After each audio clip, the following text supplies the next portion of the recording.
Béton, Sorouzu, Yoyo, le président Touémer.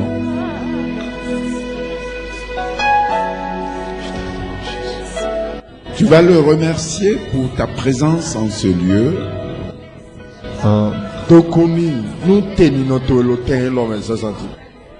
Parce qu'il est présent parmi nous ce matin, étant fidèle à sa promesse.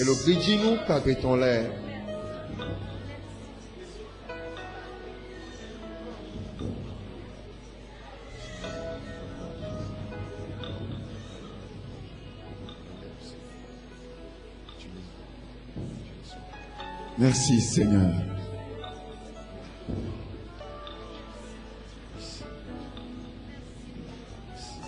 D'une même et seule voix, nous t'exaltons ce matin, toi qui es notre Dieu, toi par qui toutes choses ont été faites, toi par qui toutes choses existent, Seigneur. Nous te disons merci pour l'attention particulière que tu accordes à ton peuple que nous sommes. Ton amour pour nous, Seigneur, est incompréhensible. Nous ne savons pas pourquoi. Mais Seigneur, nous t'aimons. Apprends-nous à t'aimer chaque jour davantage. À marcher selon tes voies. Afin que ta grâce, Seigneur, abonde dans nos vies. Reçois toute la gloire ce matin. Toi qui es mort pour nous sur la croix. Toi qui as pris notre place. Afin que le châtiment qui devait tomber sur nous tombe sur toi. Tu as payé le prix à notre place. Quel grand amour, Seigneur. Parce que tu as dit dans ta parole qu'il n'y a pas de plus grand amour que de donner sa vie pour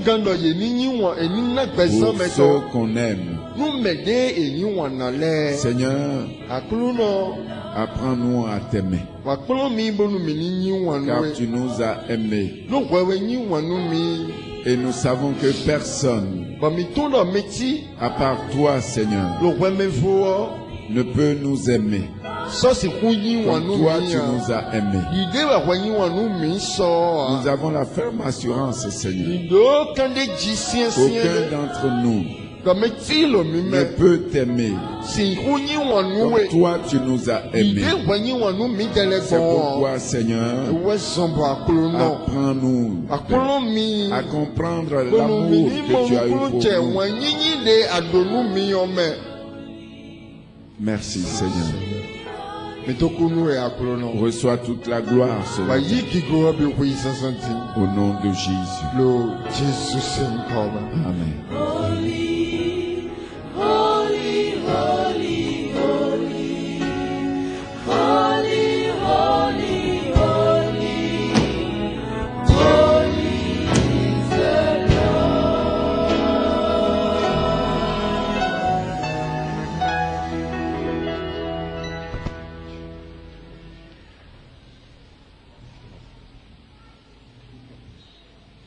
Salue ton frère, salue ta sœur.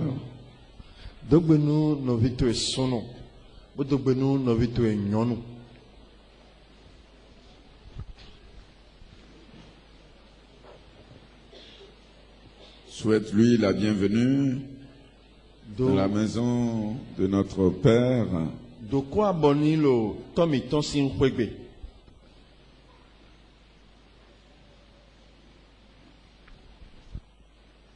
Amen. Amen.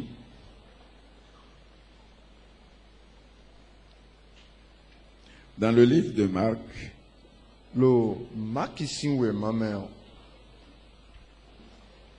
chapitre 16,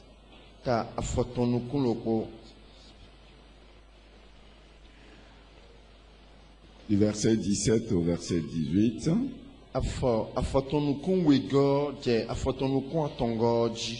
Nous avons notre test de base. Voici les miracles qui accompagneront ceux qui auront cru. En mon nom, ils chasseront les démons. Ils parleront de nouvelles langues. Ils saisiront des serpents. Et s'ils boivent quelques breuvages mortels, il ne leur fera point de mal. Ils imposeront les mains aux malades. Et les malades seront guéris.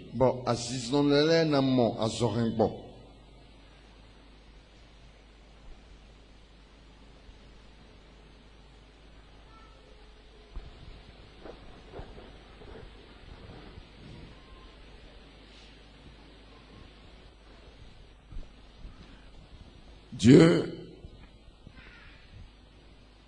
a mis à la disposition de tous ceux qui auront cru 2 instruments.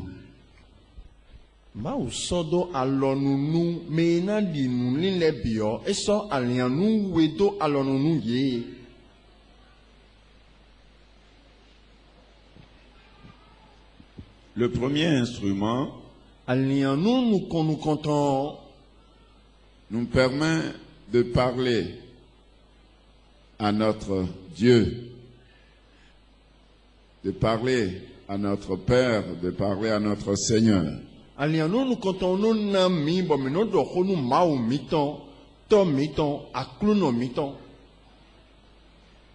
Et cet instrument est appelé la prière.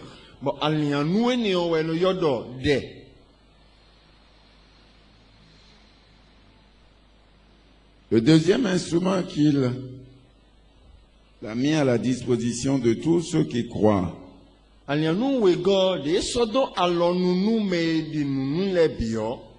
nous permet de parler de notre Père, de notre Dieu, de notre Seigneur.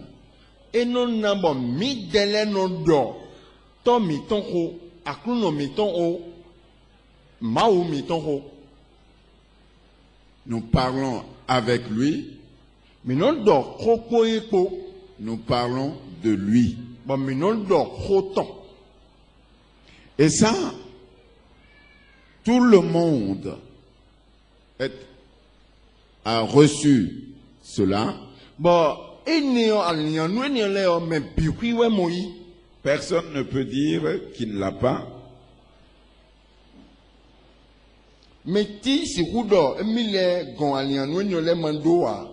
Et c'est lorsque nous utilisons bien ces 2 instruments qu'il peut nous en ajouter d'autres qui nous sont particuliers.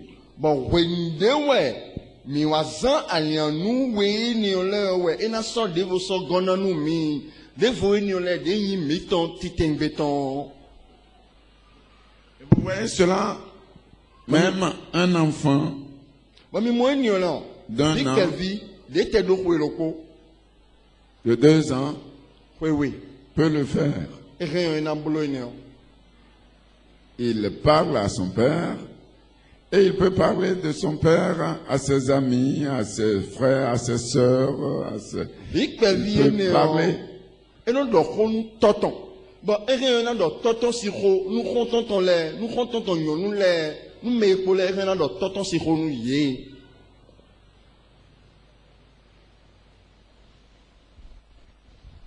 Alors, dans le livre de Marc, au chapitre 16, que nous venons de lire, qui dit Voici les miracles qui accompagneront ceux qui auront cru.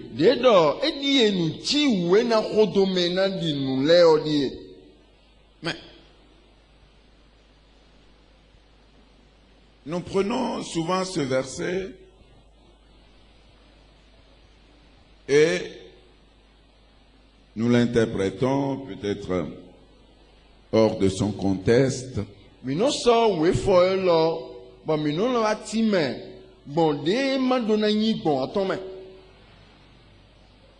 Voici les miracles qui accompagneront ceux qui auront cru.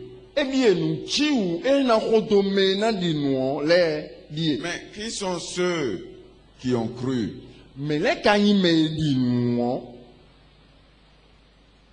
Qui sont ceux-là qui ont cru?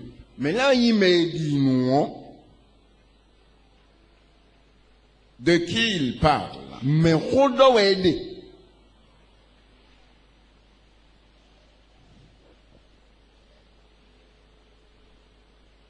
Nous allons lire du verset 15.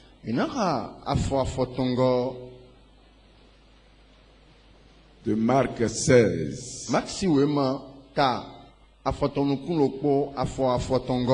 Puis Jésus leur dit, allez par tout le monde et prêchez la bonne nouvelle à toute la création. Celui qui croira et qui sera baptisé sera sauvé. Mais celui qui ne croira pas sera condamné. Et c'est après avoir parlé de ceux qui ont cru qu'il dit maintenant, voici les miracles qui accompagneront ceux-là qui auront cru, dont j'ai parlé tantôt.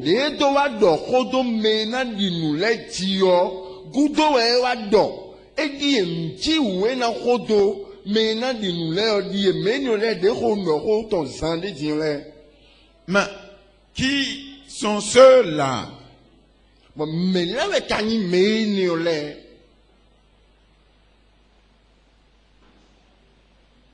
Il dit vous.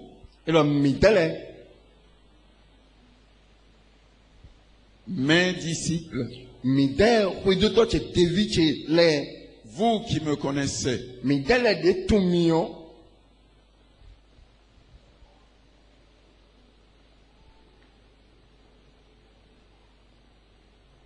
Allez par tout le monde et annoncer la bonne nouvelle. Celui qui entendra et qui croira.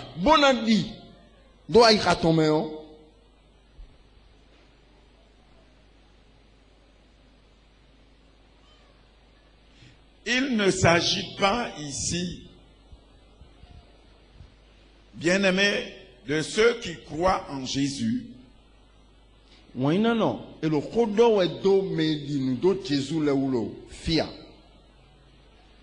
Croire en Jésus, c'est une chose. Et croire en ce qu'on entend est une autre chose.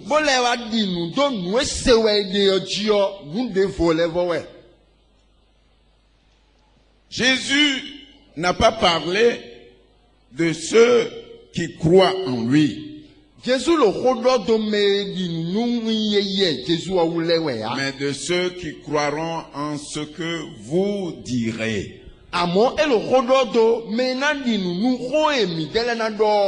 Jésus parle à ceux qui croient en lui en leur demandant d'aller pour annoncer la bonne nouvelle. Et ceux qui croiront en cette bonne nouvelle, alors voici les miracles qui attesteront de la véracité de ce que vous êtes en train de leur dire.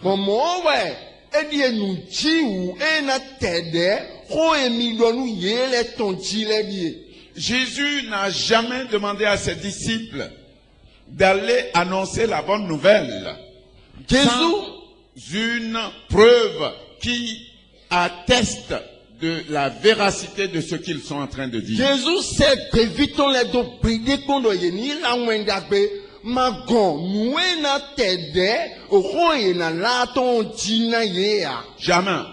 Vous pouvez lire votre Bible de Genèse à Apocalypse. Quand Jésus envoie, c'est avec une puissance pour démontrer que ce qui est dit peut se manifester.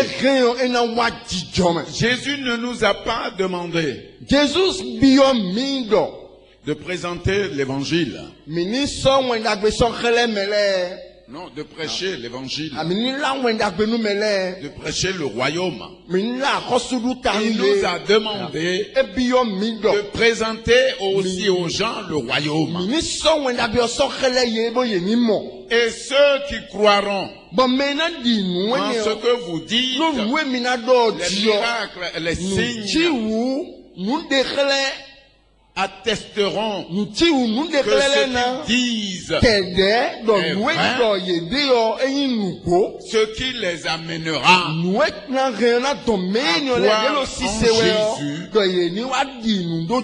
comme quelqu'un qui n'est pas mort, mais quelqu'un qui vit encore aujourd'hui. Et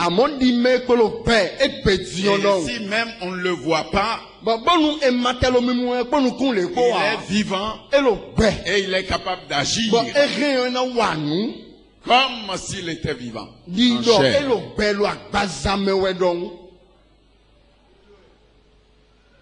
Alléluia. Amen. Et c'est pourquoi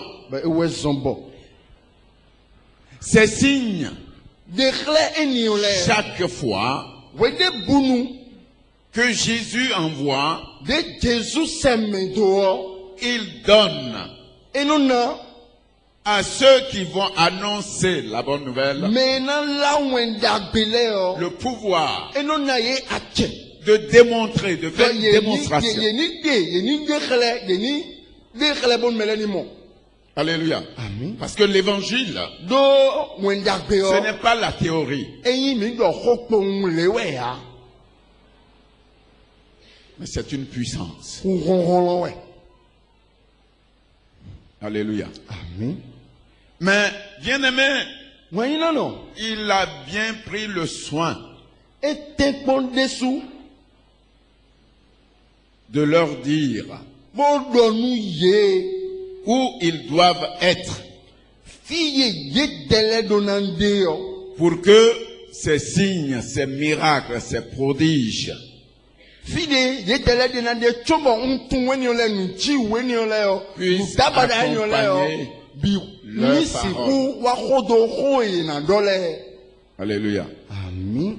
Alléluia. Amen. Allez dans le monde, pas dans l'église.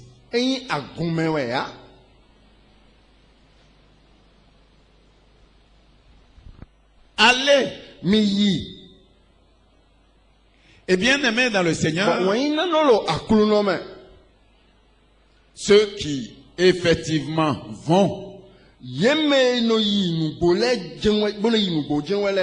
voient ces signes, ces miracles, ces prodiges, accompagner la parole du royaume.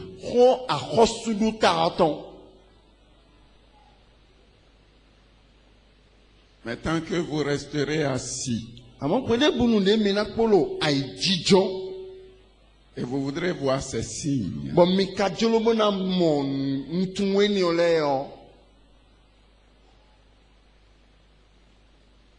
comment est-ce possible?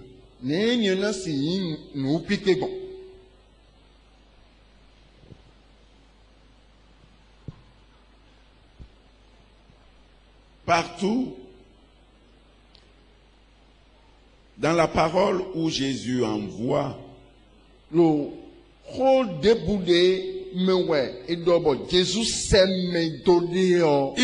leur dit toujours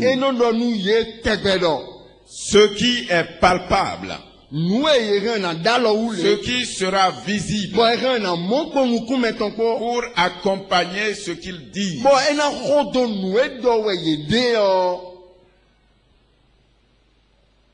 Il ne les a jamais envoyés aller parler seulement. Jamais. Vous ne verrez jamais cela. Quand vous leur parlerez, alors je vous ai donné le pouvoir de guérir toute maladie, toute infirmité. Je vous ai donné le pouvoir de ressusciter les morts, de purifier les lépreux.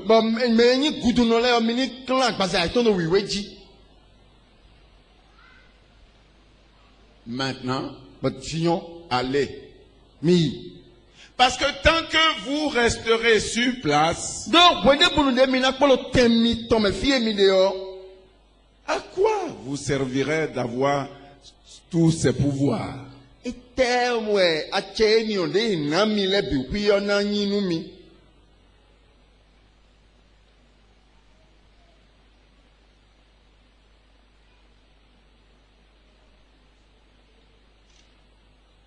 Il appela ses disciples et leur donna le pouvoir de chasser les esprits impurs.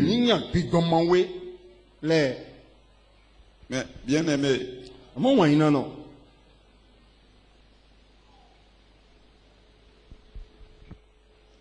les esprits impurs,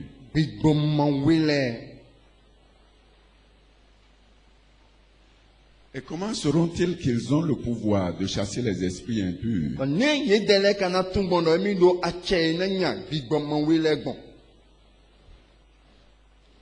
Quand Pierre va commencer à boxer André,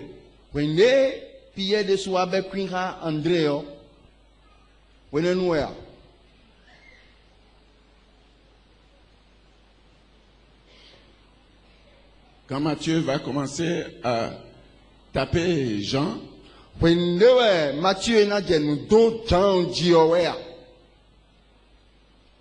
a fallu qu'ils partent. Et quand ils sont partis, ils ont su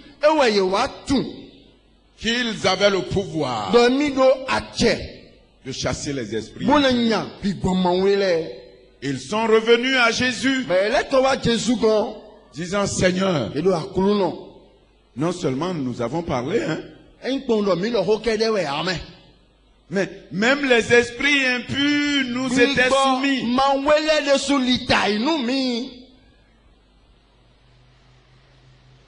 Mais tant qu'ils seraient au pied de Jésus, Jésus leur a dit: je vous ai donné le pouvoir. Ils ne sauront jamais si ils pouvaient chasser les démons.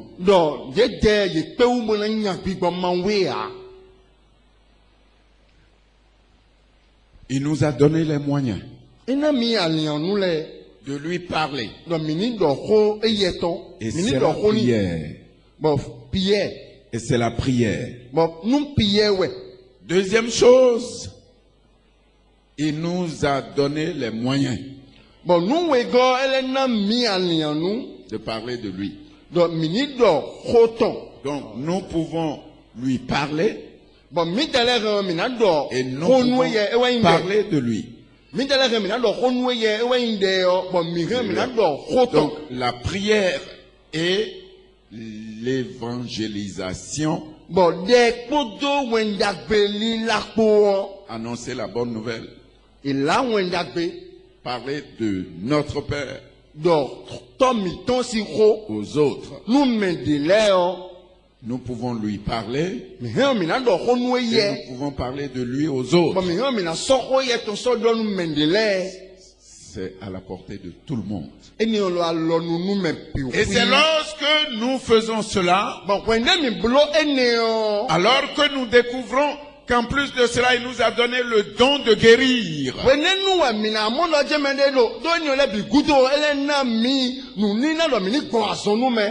Qu'en plus de cela, il nous a donné le don d'exhortation. Qu'en plus de cela, il nous a donné le don de révélation, le don de prophétie, le don de parler diverses langues, le don de discernement, le don de délivrance. C'est en exerçant ces deux-là que nous pourrions découvrir les autres dont il nous a donné. Mais tu ne bouges pas.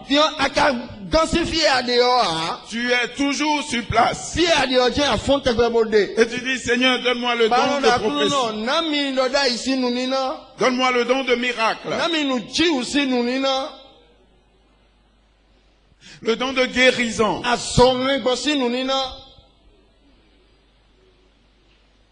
Et tous les jours, tu fais la même prière.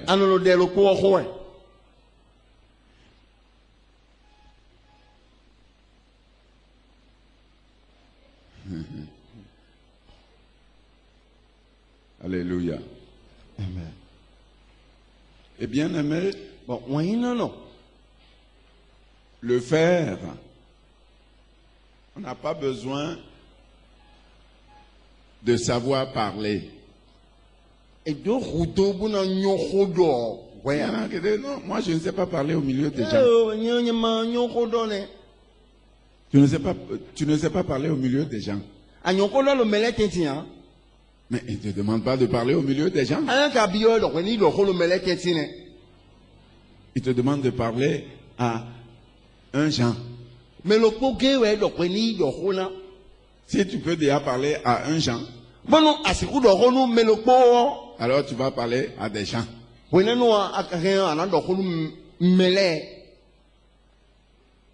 si tu ne peux pas parler à un Jean,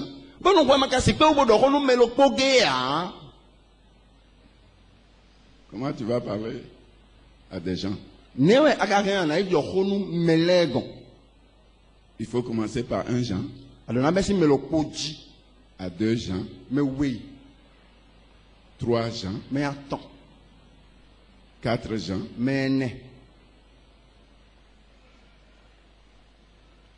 Alléluia. Et c'est comme ça. Mais tu n'as même pas commencé par un Jean. Et celui qui dit je ne sais pas parler au milieu des gens, il parle à au moins au milieu de 3 personnes. Son papa, sa maman, lui-même. Il ne parle pas.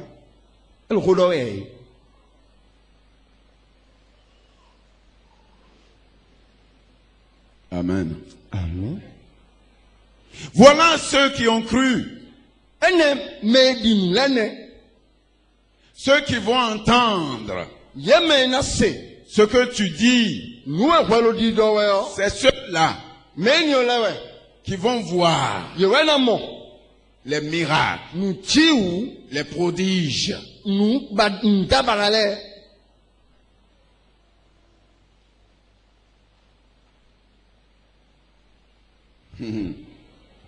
Dans Romains,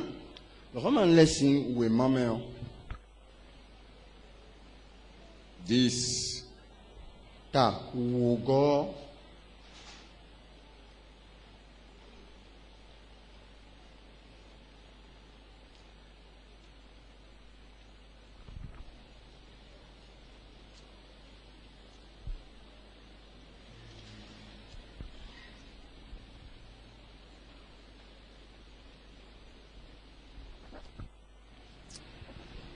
Ma Bible n'est pas...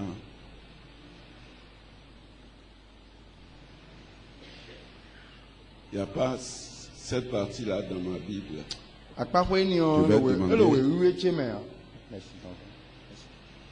Ils ont sauté ça ici. Je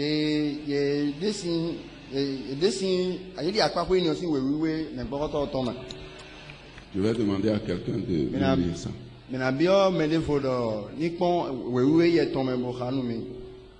Romains 10. À partir du verset 13. À partir du verset 13. Car quiconque invoquera le nom du Seigneur sera sauvé.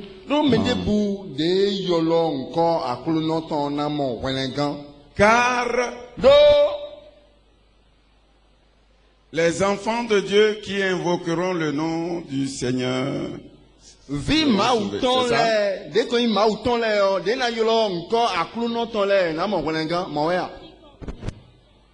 Quiconque. Quiconque. Et qui est quiconque? C'est toi? C'est toi? C'est le féticheur? C'est le grand bandit?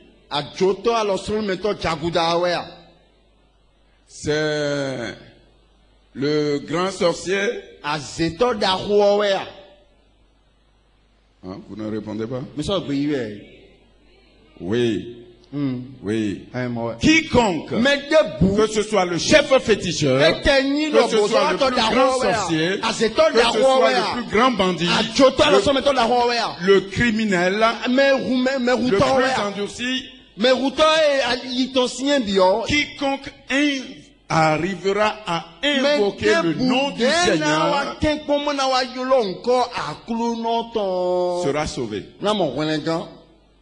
Amen. Amen. Vous êtes avec moi? Quiconque invoquera le nom du Seigneur sera sauvé. Amen. Nous sommes d'accord? Continue. Comment donc invoqueront-ils celui en qui ils n'ont pas cru? Et comment croire? Tempo, one by one.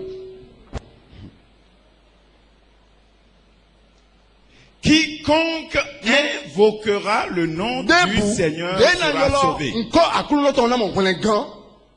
Amen. Amen.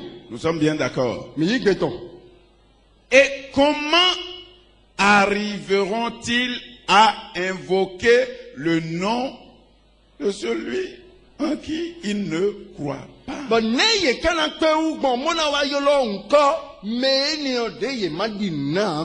Ils ne peuvent donc pas invoquer le nom du Sauveur s'ils ne croient pas en lui.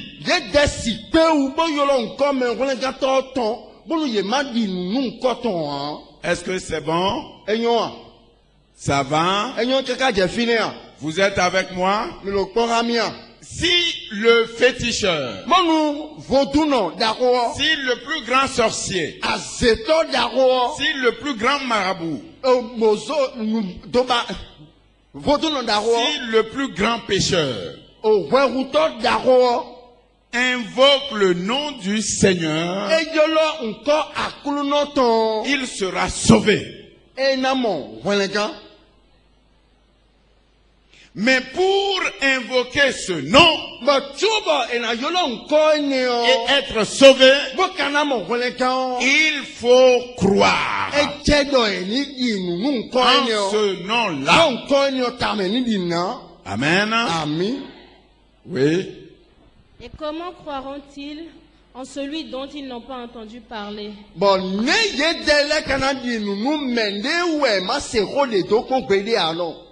Non, il faut bien traduire ça. Hein. Relis. Et comment croiront-ils en celui dont ils n'ont pas entendu parler? Non,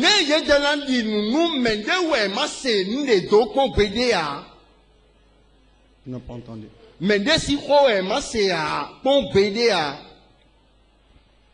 Vous êtes là?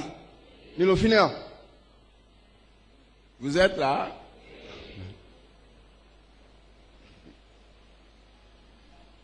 Reprends. Et comment croiront-ils en celui dont ils n'ont pas entendu parler?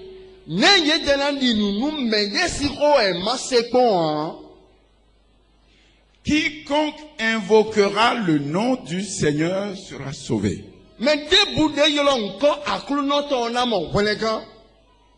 Et comment invoqueront-ils celui en qui ils n'ont pas cru? Et comment croiront-ils en celui dont ils n'ont jamais entendu parler?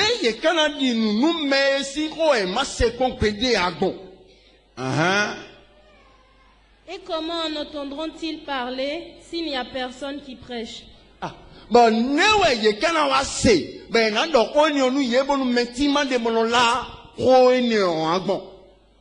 Tu es là? Tu es avec moi?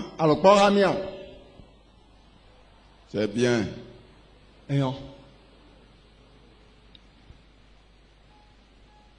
Et comment ils vont entendre parler si personne n'en parle?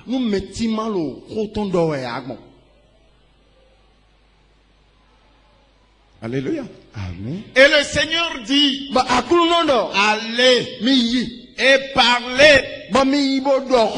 Parlez à tout le monde.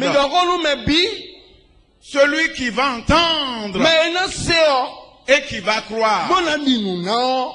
Celui qui va entendre, tout le monde va entendre. Tout le monde doit entendre. Mais tout le monde ne peut pas croire. Mais vous avez la responsabilité de faire en sorte que tout le monde entende. Et quand ils vont entendre, parmi ceux qui vont entendre, ceux qui vont croire,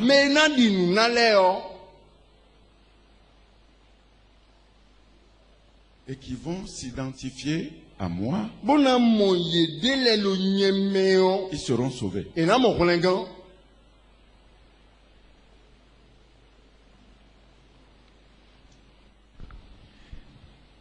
Si vous n'allez pas, si vous utilisez le premier instrument, vous priez, vous priez.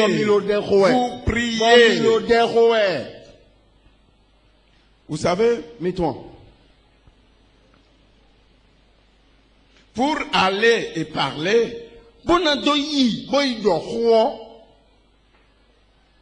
il faut d'abord prier. Quand vous priez, vous priez, vous priez, et vous n'allez pas sur le terrain.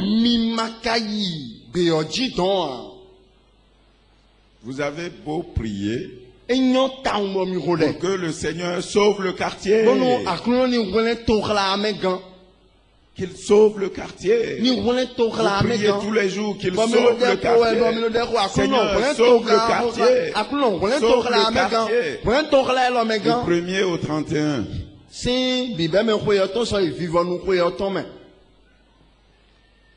Le quartier sera sauvé.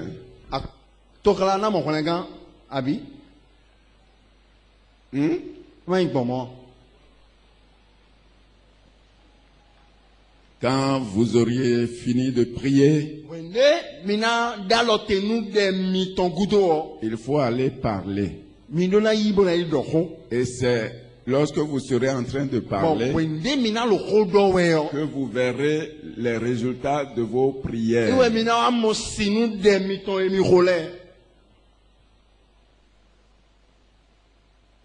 Alléluia. Mais si vous ne vous levez jamais pour aller et parler, vous ne verrez rien. Comment vont-ils entendre s'il n'y a pas de parleur? Si tu ne parles pas, comment il va entendre? Comment il va entendre? Pour croire et pour commencer à invoquer. Il faut que tu parles. Oui, continue.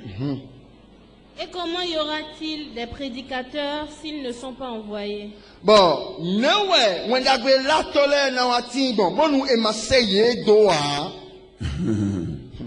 Alléluia. Et c'est pourquoi Jésus les envoie toujours. Il les envoie toujours. Allez, allez. Je vous ai donné le pouvoir.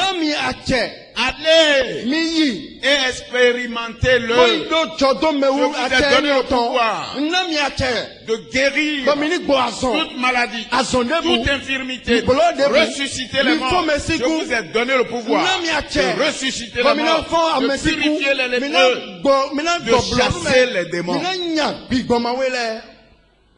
Mais allez et expérimenter cela. Comment y aura-t-il des gens qui parlent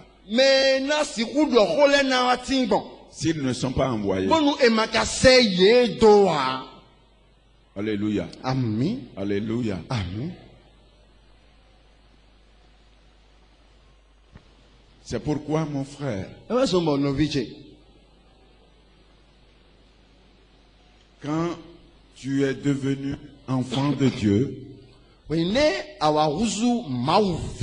la première chose que Dieu a faite, il t'a donné le moyen de garder le contact avec lui. Et il t'envoie pour que tu parles de lui à d'autres personnes. Alléluia. Et ça, tu n'as pas besoin de durer dans la maison d'abord. Non. Si tu n'as rien à dire, tu as une chose à dire. Ce que Dieu a fait pour toi. Ce que Jésus a fait pour toi. Ça suffit. Alléluia. Amen. Il ne te demande pas de commencer à citer les versets. Quand tu commences à citer les versets, tu es déjà entré dans une autre catégorie.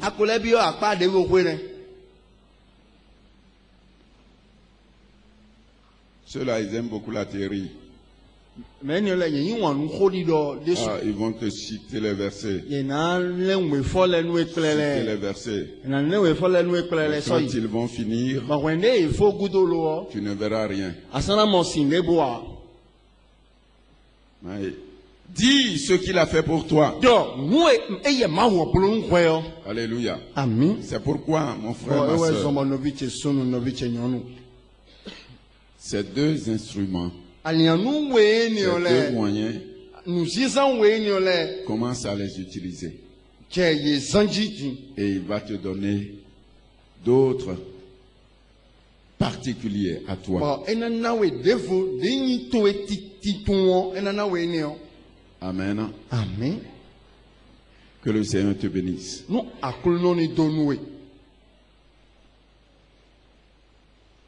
allons écouter un témoignage. Puis après, nous allons prier.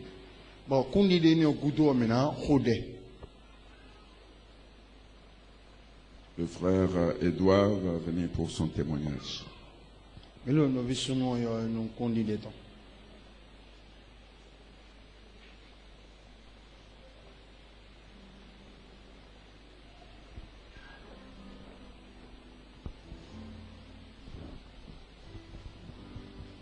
Alléluia. J'ai deux petits témoignages à partager avec vous.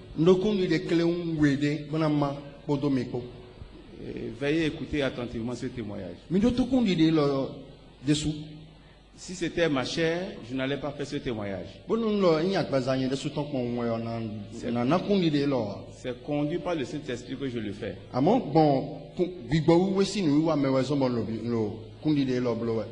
Le jeudi passé, on était à l'enseignement.